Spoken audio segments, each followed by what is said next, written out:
Some of my concerns are, one is with the use of dispersants. You know, a good analogy to understand what dispersants do is like cleaning a countertop by you know, wiping the dirt off onto the floor of the kitchen. And so it doesn't make the oil go away, it doesn't remove it from the Gulf, it simply puts it out of the sight of cameras on top and keeps it in the water column and in the sediments. And obviously that's going to have a huge impact on our fisheries throughout the Gulf. Especially if dispersants are starting to be used in inland areas where our seagrasses are, you know, nesting areas, et cetera. So myself and all of the water keepers in the Gulf region are really concerned about this practice and are fighting to not have that happen in inland waters. Fortunately, I know Escambia County staff have been looking at several alternatives that are much safer than the use of these chemical dispersants, which I was very pleased to learn about. What should be done is the use of skimmers, right? That absolutely completely removes the product from the water. And so, you know, in as much as those can be used, those should be used first. Now, obviously, I understand that the magnitude of what's coming out, you know, in the Gulf is so large that we're basically throwing everything at it that we can to help stop there. And I understand that. I'm still very concerned about the long-term impacts that that's going to have, but I don't think that that is a viable option for here.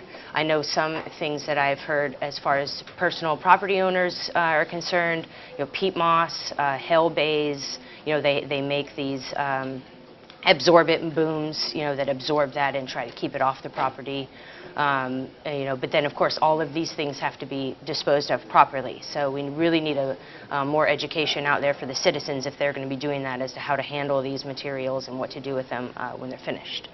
There's one team currently training volunteers right now, a group of 70 at a time. And you know, we have thousands of citizens ready to help. And so I feel like BP should be doing a better job, one, at sending more teams of volunteers.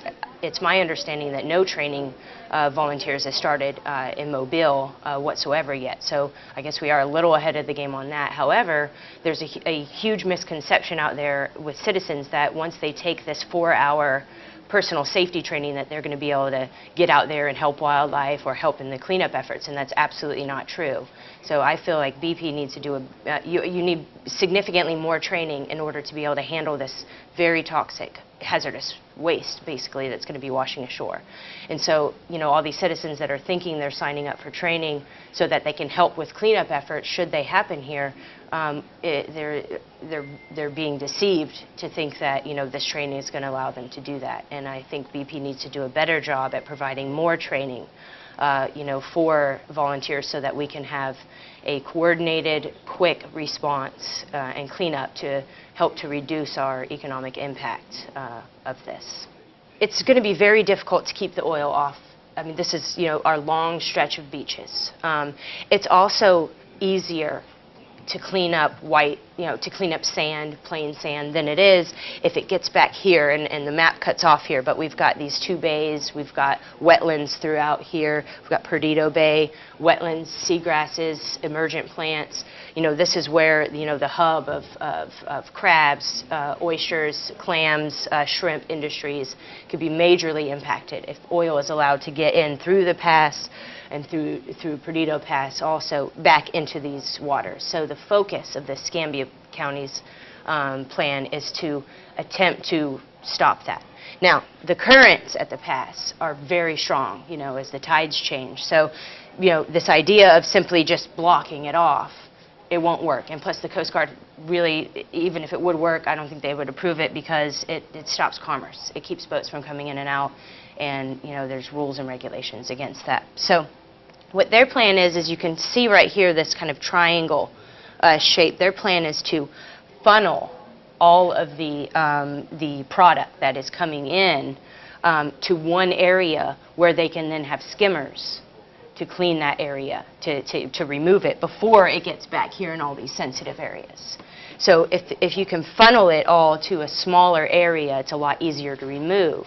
So the theory is that then, you know, in all of these areas, and also the entrance to bayous, you know, and other even smaller tributaries, to put these funneling systems so that you have one central place where the oil is coming in and remove. I think that makes it, it's the best plan that I've seen so far.